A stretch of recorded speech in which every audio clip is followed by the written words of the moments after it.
E aí nós temos modernistas, nós temos na pintura Salvador Dalí, nós temos Pablo Picasso, Tarsila do Amaral, né, no movimento modernista brasileiro.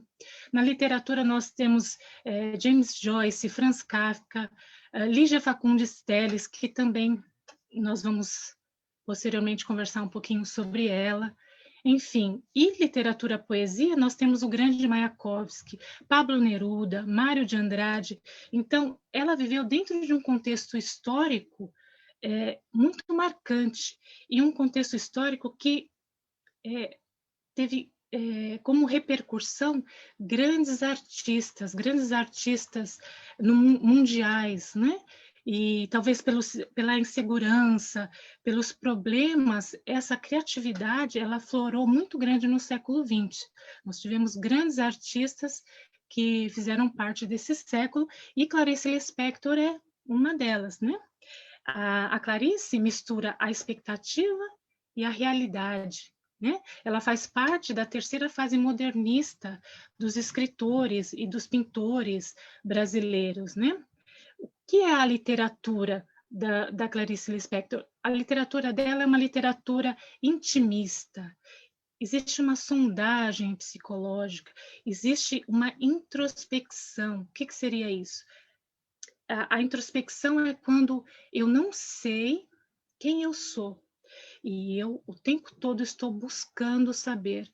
Eu estou à busca de algo que eu não sei o que é. Então, a literatura de Clarice Lispector é bem isso.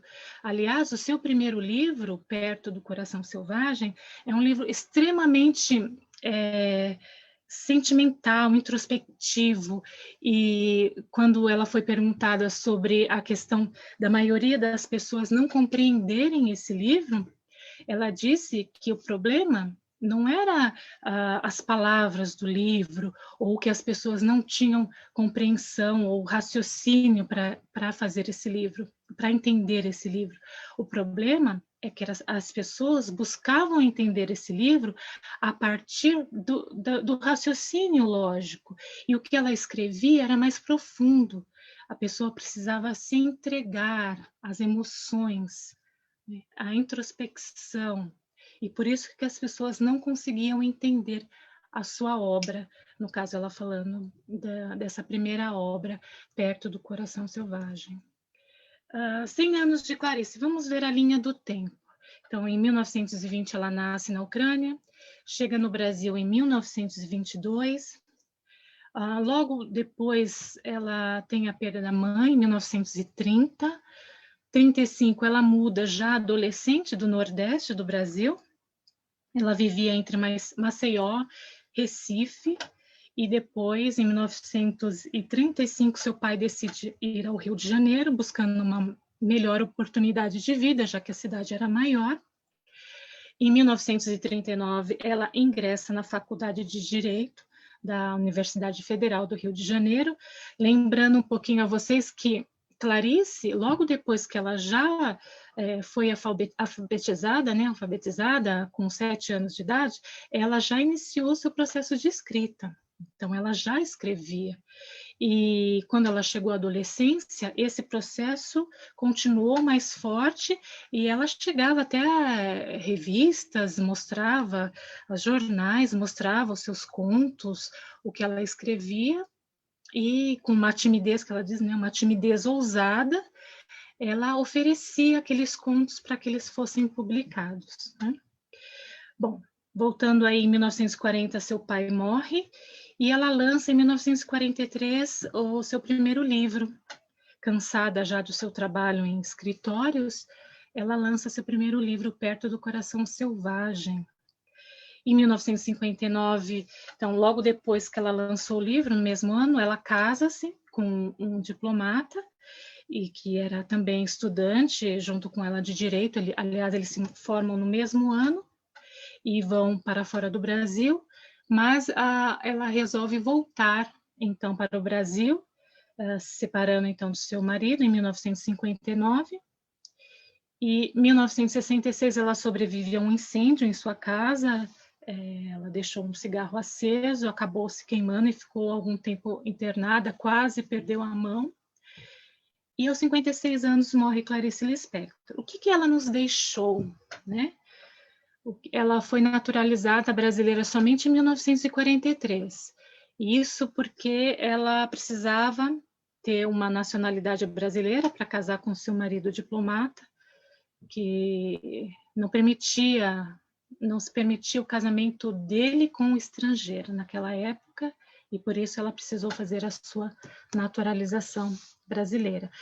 Bom, Clarice, ela ganhou vários prêmios. Ela ganhou o prêmio em 1943, Aranha Graça, ganhou em 61, ganhou o prêmio em 61 também Jabuti, prêmio Jabuti, em 2011 a Ordem de Mérito Cultural, né, após sua morte. Grandes obras de Clarice é A Hora da Estrela, que nós vamos falar um pouquinho hoje, A Paixão, segundo o GH, Laços de Família e Perto do Coração Selvagem. Então, são as grandes obras, são as obras que foram publicadas internacionalmente, foram traduzidas. E aqui eu não vou citar um por um, mas essa parte eu gostaria que vocês tomassem atenção, tivessem atenção com o seguinte fato. Clarice, ela é uma mulher que não escrevia apenas romances. Ela empreendeu literatura infantil, crônicas, contos, novela.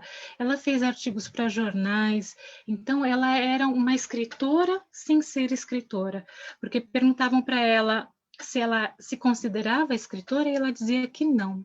Ela não se considerava escritora, porque ela só escrevia quando ela queria. Então, ela não sentia na obrigação, na obrigatoriedade de escrever, né? Ela escrevia quando ela sentia, né? Então, por isso, ela foi uma grande escritora. Ela não estava presa aos ditames de uma sociedade ou de um padrão que queriam colocá-la. Ela não tinha padrão, ela não seguia modelos, né? Bom, ela deixou uma herança mundial. A sua obra foi traduzida em mais de 10 línguas, chegando a mais de 200 traduções, 175 livros e 25 de contos, né? A Hora da Estrela foi feita em 22 traduções, A Paixão segundo GH também, 22, Perto do Coração Selvagem, 18, Laços de Família, 16, Uma Aprendizagem, 15. E ela é considerada pelos críticos uma das principais influências da nova geração. Isso significa que havia um Brasil antes de Clarice e um Brasil depois de Clarice. Ela influenciou uma geração de escritores brasileiros. E ela é considerada, claro, uma das principais autoras brasileiras. E aí notem o seguinte fato: apesar da sua escrita ser uma escrita mais profunda, psicológica, ela teve, e não fácil de se traduzir, né? Eu acredito que vocês concordam que quando se fala de alma humana, quando se fala de interiorização, de sentimentos, é algo muito complicado para se fazer uma tradução. Ainda assim, ela conseguiu alcançar esse nível internacional. Mas Clarice não era uma Clarice. Clarice eram várias Clarices, né? Existia a Clarice tradutora, a Clarice que traduziu contos, artigos e livros de outros escritores. Ao todo foram 35 livros escritos. Ela conhecia 7 idiomas, né? E ela utilizou apenas o inglês, o francês e o espanhol para escrever, mas ela tinha conhecimento de 7 línguas. Ela pintou, Clarice pintou 22 obras, e o que me chamou a atenção ao fazer essa pesquisa é que as obras de Clarice, elas tinham esses títulos: medo, explosão, tentativa de ser alegre, luta sangrenta pela paz. Então, Clarice era definitivamente uma pessoa introspectiva, demasiadamente emocional, né? Muito emotiva. E ela dizia que ela escrevia e que ela pintava para costurar-se, né? Para se entender, para compreender-se. né? Ao mesmo tempo que ela escrevia, ela podia ler a si mesma e conhecer, né? Isso é a introspecção, né? E interessante também sobre a questão da pintura, da Clarice pintora, é que as suas pinturas, elas não eram pinturas como profissionais, né? Então, até li que ela não lixava a sua tela, ela não preparava a tela. Em uma das telas, ela usou até mesmo o esmalte de pintar as unhas. Então, é o que ela fala, uma explosão. Então, ela era como recebia aquela criatividade que ela via nas ruas, andando, ela dizia, de onde vem essa sua criatividade? E ela respondia que a criatividade dela vinha de uma conversa com o taxista. Até mesmo o livro, a novela A Hora da Estrela, ela fala que foi a partir da saída dela de uma cartomante e entrada num táxi, é que ela teve a ideia da escrita, do enredo e tudo mais do que aconteceria na Hora da Estrela. E ela disse... Tá ok, apareceu alguma coisa aqui que eu não entendi na tela.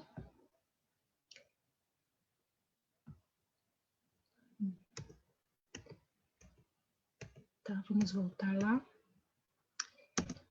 Aqui. Então, ela disse que ela escrevia porque ela não sabia pintar, que talvez fosse isso, né? E ela disse sobre a sua pintura: pinto tão mal que dá gosto. Então, embora ela gostasse muito de pintar, ela reconhecia que ela não era uma grande pintora, né? Ela não era uma grande pintora. Enfim, Clarice, eu até coloquei em preto os slides.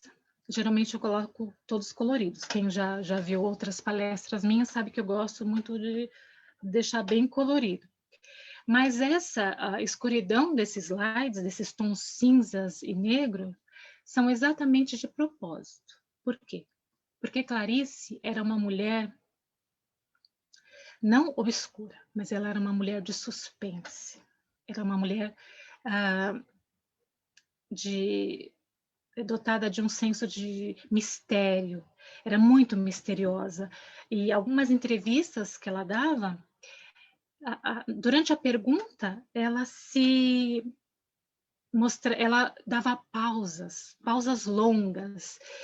O entrevistador não sabia se ela tinha terminado ou se apenas era uma pausa, porque ela pensava muito ela refletia antes de dar uma resposta. Ela não fazia né, embora fosse emotiva, ela tinha muito controle das palavras. Ela cuidava muito das palavras.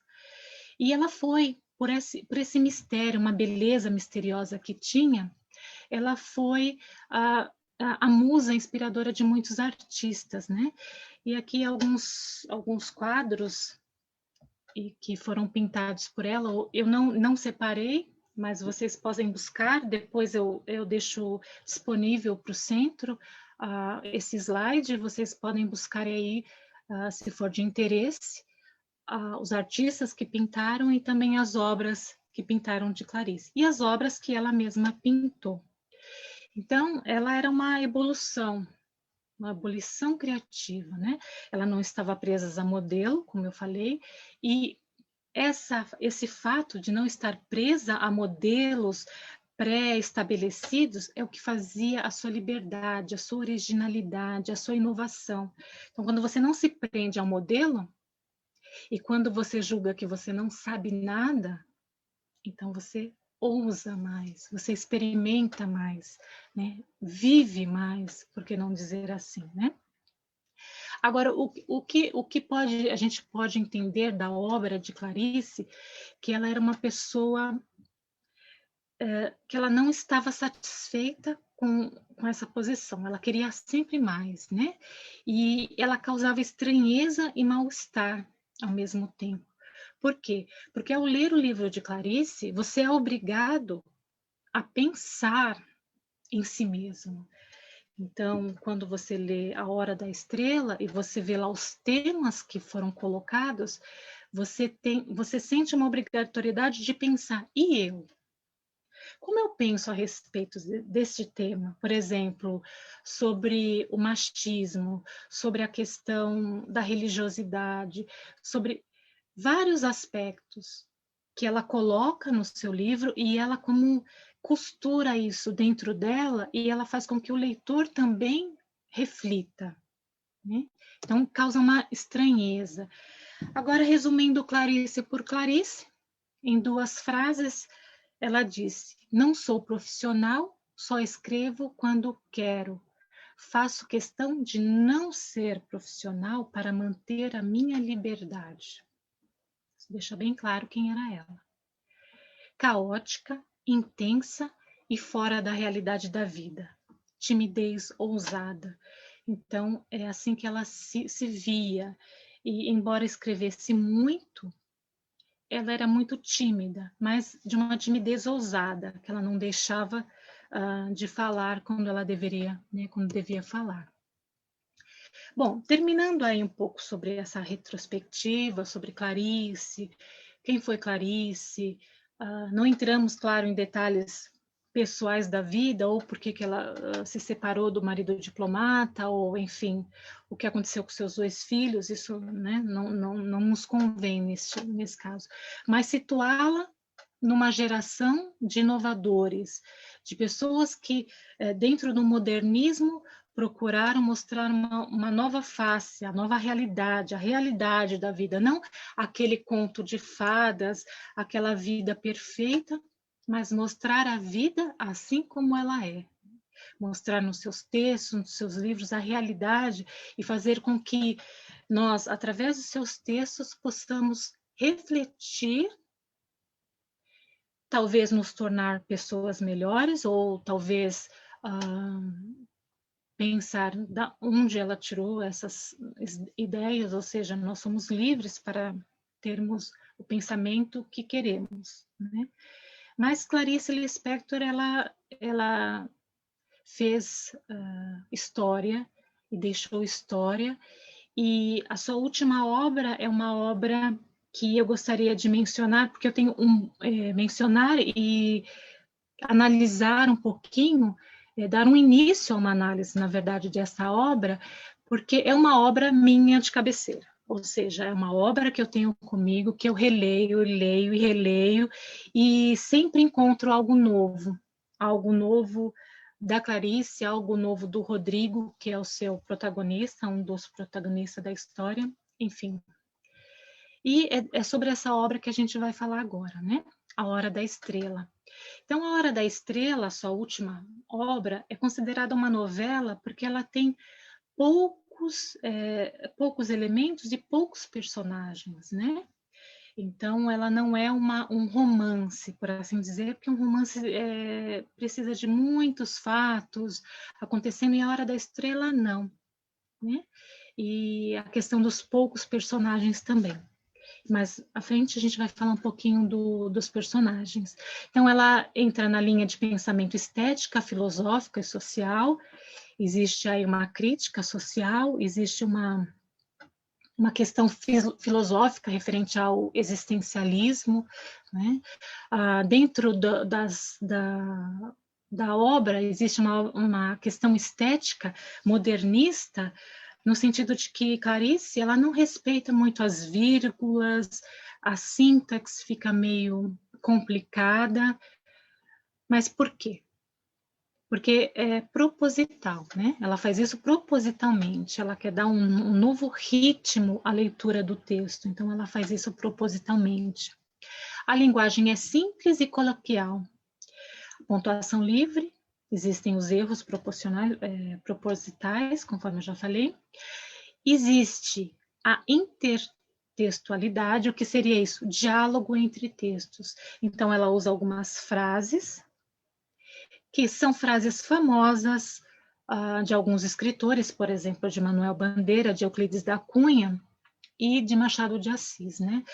No caso de Machado de Assis, a intertextualidade refere-se à cartomante, que é uma das personagens do texto. A cartomante, tanto de Machado de Assis quanto a de Clarice Lispector, elas são parecidas. No caso do Euclides da Cunha, Os Sertões, ele fala que o sertanejo é, antes de tudo, um forte. Clarice, né, através do Rodrigo, que é o seu narrador e protagonista, diz que o sertanejo é, antes de tudo, um paciente, né? Então, ela faz essa intertextualidade aí entre os dois textos, né? Nós vemos que o tema social abordado dentro do livro é o machismo, a falácia da democracia racial no Brasil, então uma mentira que nós temos uma democracia, ou que todos aceitem essa questão racial. Existe aí a questão do racismo, né, colocada de uma maneira meio que, né, não explícita, não aberta, mas de modo que há uma crítica à sociedade brasileira, a questão do sistema social alienatório, e essa questão da alienação das pessoas, do povo, é muito vista na Rádio Relógio. A principal personagem, uma das principais personagens, Macabea, ela ouve todo o tempo uma rádio, chamada Rádio Relógio, uma rádio que dá as notícias pontualmente, né? 12 horas. E aí começa a falar a questão, você sabia? Coisas que não influem diretamente na vida da pessoa, são amenidades, coisas... E a Macabeia, ela nota essas questões, né?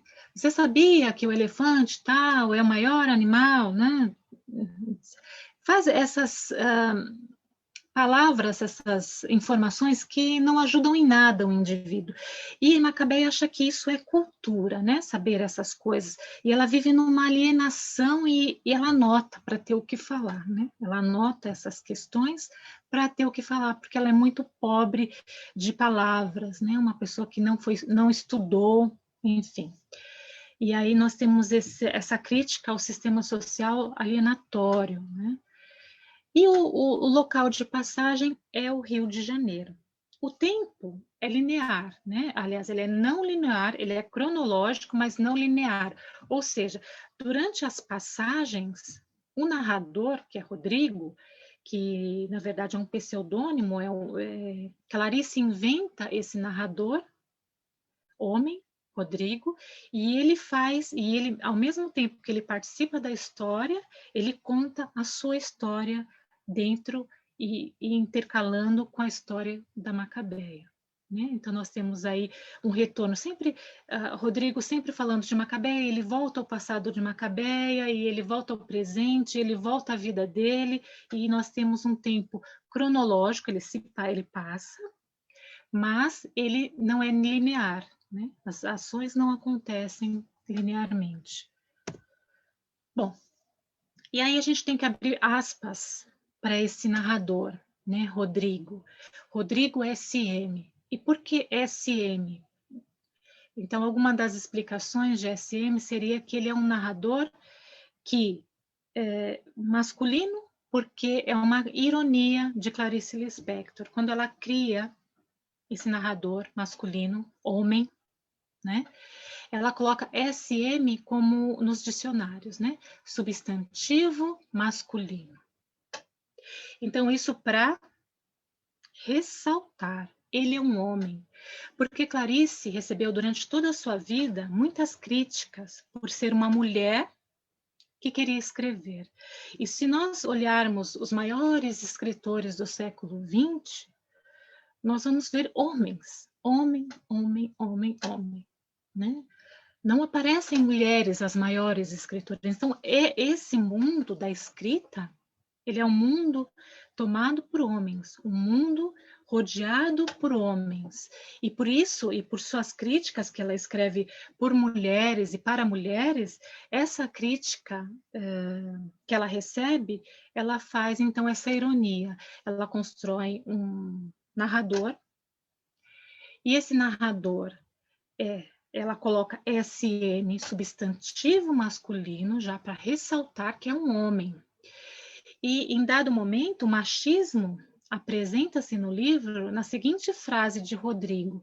Ele diz assim: uma mulher não seria capaz, né, não poderia escrever este livro, porque choraria piegas. Né? Então, ele diz que não, mulher não pode escrever esse livro, porque mulher chorona, mulher não essa história não é para uma mulher escrever, e sim para um homem.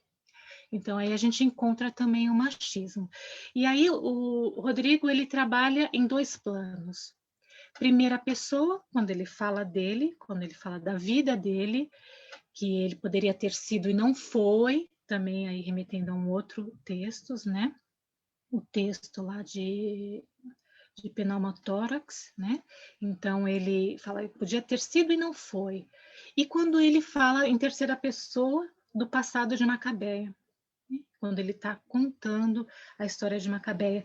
E é interessante que Rodrigo é como se ele fosse representante da classe média e ele tentando entender a vida miserável de Macabeia, né? Que Macabeia é um ser que ele pergunta por que ela existe, né? Por que essa pessoa existe? Ela não faz diferença no mundo. Para que ela existe?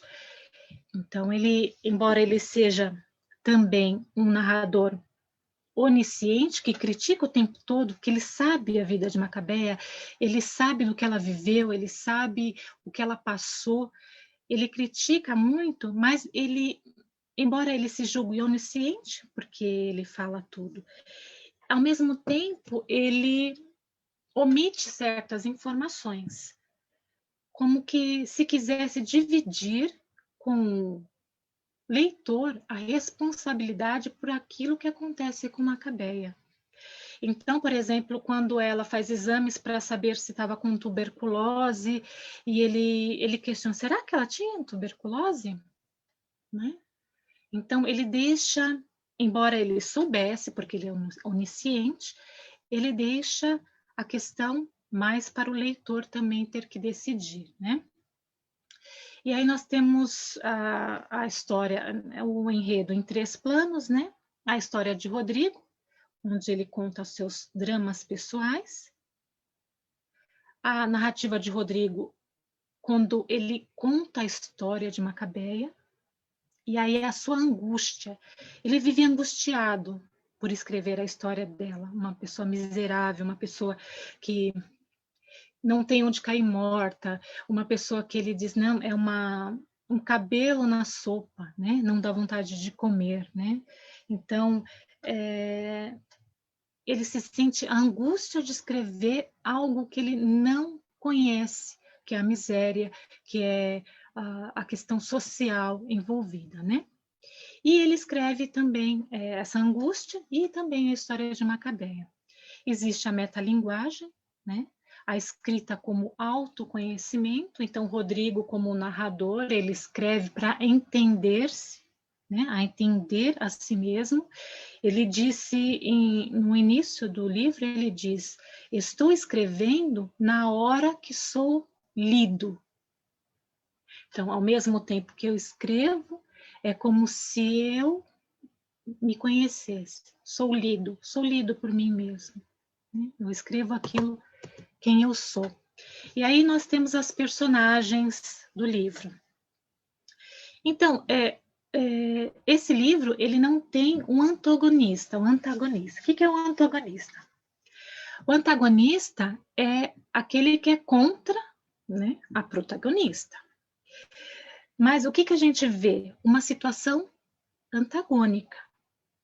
O que é a situação antagônica? É a situação que se desenrola no decorrer do filme, do livro, de Macabeia. Então, Macabeia é uma nordestina que vai para o Rio de Janeiro em busca de uma vida melhor.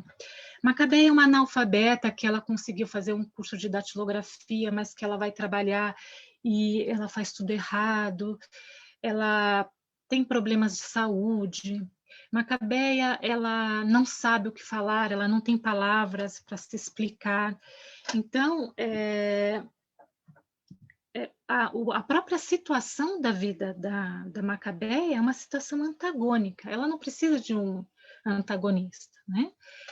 Uma pessoa que vá contra ela, porque a própria vida dela vai contra ela, né? Tudo vai contra ela. Ela consegue um namorado e esse namorado ele a deixa por outra. Então as situações da vida dela vão sendo antagônicas, né? Ou seja, vão ir de encontro a ela mesma, né? Então, Macabeia, ela representa o quê? Ela representa a pobreza, a desorientação, a falta de pertencimento, porque ela não pertence àquele mundo. Daqui a pouco a gente vai ver um vídeo que mostra que ela não sabe, ela não está ali. É uma falta de pertencimento e invisibilidade. Ela é invisível, Macabeia não existe. E ela sabe disso, né? Em algum momento ela fala, e eu sou gente, né? Então, ela sente que ela é invisível para o sistema, invisível para outras pessoas, ela não tem o que dar, né? Nós temos, e ela, é a questão dela viver pedindo desculpas, né? Ai, me desculpa, me desculpa, me desculpa, me desculpa. Ela coloca-se numa situação em que ela ocupa uma parte que não é dela no mundo, né? Então eu tenho que pedir desculpa o tempo todo porque isso não é meu, não se refere a mim, né? E aí nós temos, junto com Glória e Olímpico de Jesus, formam um triângulo amoroso dentro da trama, né? Então o Olímpico de Jesus é o namorado de Macabeia, no entanto ele é uma pessoa que se mostra, ele é nordestino também, ele vem do norte, do nordeste do Brasil e vai para o Rio de Janeiro também. Ele é uma pessoa extremamente ambiciosa, oportunista. Ele, como Macabeia, é órfão, não tem pai nem mãe, mas ele pensa no futuro grande, no futuro ele quer ser, né, deputado, mas ele também não tem conhecimentos das palavras, porque quando Macabeia pergunta as coisas para ele, ela ouve uma coisa no rádio e pergunta para ele. E ele fala que as perguntas dela não têm resposta, né? Uma das perguntas que ela fez quando ele falou, eu quero ser deputado, ela pergunta para ele, mulher de deputado, é deputada? E ele fica pensando, não sei, deve ser, não, né? Ele não tem, ele também não sabe explicar, né? Ela pergunta o que é cultura, ele também não sabe explicar. Mesmo assim, ele vê Macabeia como algo mais baixo que ele, porque Macabeia, ela é como um cabelo na sopa, né? Macabeia é feia, Macabeia não sabe falar, Macabeia não sabe se expressar, e ele se julga maior que. Então, a gente vê a questão aí de humilhação dentro da mesma classe, alguém que se julga superior a outro e tenta, né, humilhar, uma relação de abuso mesmo, uma relação abusiva entre Olímpico e Macabeia. E Glória, que é amiga de Macabeia, ela trabalha com ela e é filha de açougueiro. E quando o Olímpico fica sabendo disso, ele vê uma oportunidade de crescer na vida, né? E Glória é mais sensual, tem uma sensualidade que a Clarice, no nome de Rodrigo, fala, é uma sensualidade africana escondida, né? Que, embora ela tenha o cabelo tingido de loiro, né? Enfim, começa a se colocar essa questão da falácia da democracia racial no Brasil, que ela tem sangue português, mas o rebolado dela é um sangue africano escondido, né? Essa falácia, essa mentira que existe no Brasil, uma democracia racial, mas ali é agulhada que a autora dá ali na questão do racismo no Brasil. E nós temos aí Madame Carlota, que é a cartomante, tá? O narrador, ele, durante toda a história, como a gente já conversou aqui, a metalinguagem, né? Ele começa a escrever, refletindo aí sobre a sua própria vida, né? Aqui eu coloquei alma humana, mas é alma humana, tá? Eu gostaria agora de pedir para a Tatiana colocar os 2 trechos da Hora da Estrela. Obrigada, Tatiana. Bom, aí eu acho que deu para vocês entenderem um pouquinho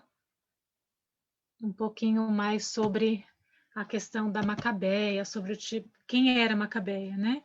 E sobre Olímpico, né? E a Madame Carlota, que é a cartomante, que vai falar sobre o futuro de Macabeia, ver o passado, um passado horrível, um passado, né, desgraçado, mas que diz que a vida dela vai mudar a partir do momento que ela sai da casa da cartomante. E aí, nós chegamos um pouquinho ao final. Espera aí. Por que não passa?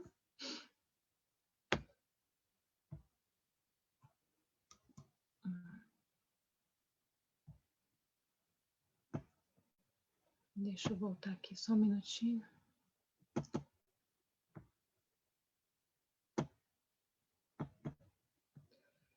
Isso. Então, eu não vou, claro que eu não vou contar o final da obra e nem as figuras de linguagem, as anáforas, todas as coisas que Clarice Lispector, através de Rodrigo, usou. Vocês precisam ler o livro. Agora, por que ler A Hora da Estrela? Então, a minha opinião pessoal, porque vocês, cada um que está aqui presente, deve ler e reler a obra da Estrela, a obra A Hora da Estrela, de Clarice Lispector. Primeiro porque a história de Macabeia é a realidade de muitos brasileiros, que eles são esquecidos, eles são invisíveis pela sociedade. Pessoas que, por exemplo, te entregam um café que você nem olha, nem sabe quem é essa pessoa, né? Pessoas que recolhem o lixo das ruas e que a gente passa como se essas pessoas nem existissem, né?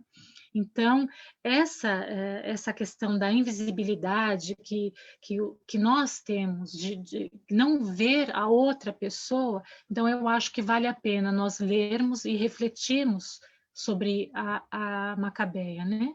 Outras questões que são levantadas no livro e que são atualíssimas, né?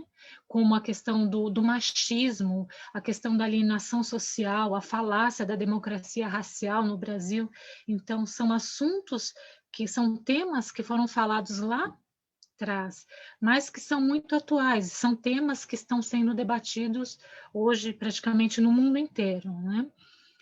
Também a questão do autoconhecimento diante das misérias humanas, né? Então, essa questão, essa profundidade psicológica que existe dentro do livro, vale a pena ler Clarice Lispector, vale a pena ler A Hora da Estrela, né?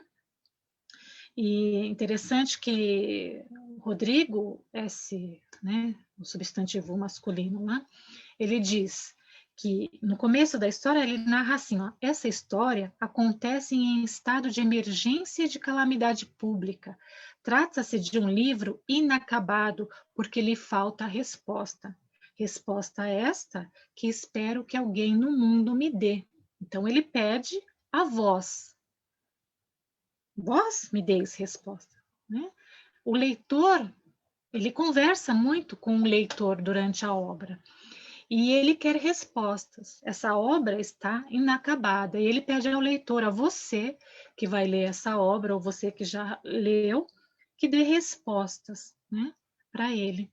Então, eu faço um desafio agora para você, agora nesse final do ano, nesse período de festas, que você leia, né, A Hora da Estrela, e que em janeiro nós voltemos, então, aqui para conversar, para fazer um debate sobre esse livro, E aí eu vou jogar palavras, vou conversar sobre as metáforas que Clarice usou no livro. A gente pode explicar aí detalhadamente, pegar trechos e fazer um bate-papo aí cultural sobre Clarice Lispector e aprofundar essa questão e dessas questões colocadas no livro, fazer um aprofundamento e ter uma maior compreensão do livro, da obra de Clarice Lispector. Então, eu coloco para vocês um desafio, eu já falei com a Tatiana, a gente já vai marcar para janeiro, eu espero que vocês leiam, e o pessoal agora da Embaixada do Brasil, a Gabi, né, minha querida Gabi, vai falar uma surpresa para vocês aí do livro, daí que a Embaixada do Brasil tem aí. Já apareci.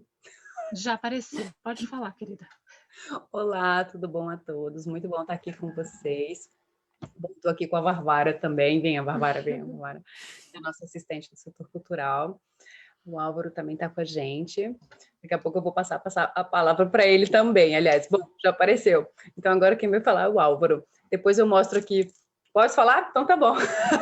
É o seguinte, a gente tem um projeto constante, é um projeto de publicações de literatura brasileira, língua russa. Então, a gente já publicou vários livros de autores do século XIX e agora do século XX. Eu vou mostrar para vocês o kit de livros que a gente tem, e é para todo mundo ler, para divulgar, e a gente faz essas discussões. A Adriana fez. Ótimo, adoramos. Agora vamos fazer isso que a gente faz com outros títulos também.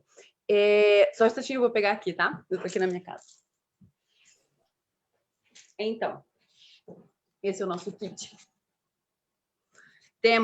Vou mostrar para vocês o que a gente tem, porque muitas vezes as pessoas não conhecem, não sabem. A gente tem, bom, isso daqui é um guia de português, assim, para o russo aprender português, temos esse. Isso é tudo para distribuição, tá? Quem se interessar, entra em contato com a embaixada e fala, eu quero ler, eu tenho uma biblioteca que está interessada, quero distribuir, conheço uma biblioteca em Vladivostok que vai estar interessada e a gente ajuda.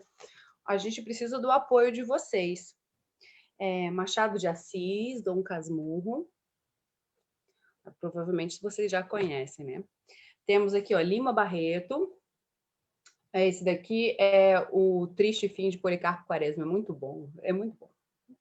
Todos em russo, né, Gabi? Todos em russo. Todos em russo. Esse daqui... Gente, eu esqueci em português. De Lima Barreto. Notas de arquivários. Notas de arquivários, esse daqui também é de Lima Barreto. Mulato, de Aloysio Azevedo. Bom. E nossa, claro, óbvio, nossa Clarice Lispector e Lígia Fagundes Telles, que são os contos de escritoras brasileiras, que é esse recentemente lançado ontem, e vocês devem ter visto os posts. Então, inclui Hora de Estrela. Que aqui inclui a Hora da Estrela, isso. A Bárbara está me ajudando aqui. Bom, a gente também tem, além disso, além de literatura, a gente tem material de divulgação de turismo, a gente tem um guia falando sobre o Brasil também, se vocês estiverem interessados, é bem interessante, ele é bem grandão. Então, é isso. Álvaro, quer falar alguma coisa? Dá um oi para o pessoal.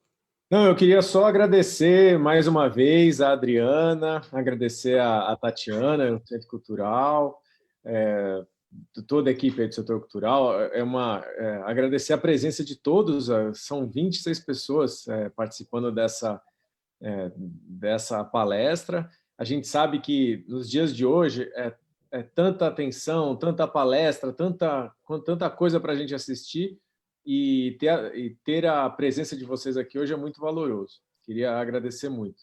E dizer que eu estou muito feliz com o alto nível da palestra que tivemos hoje.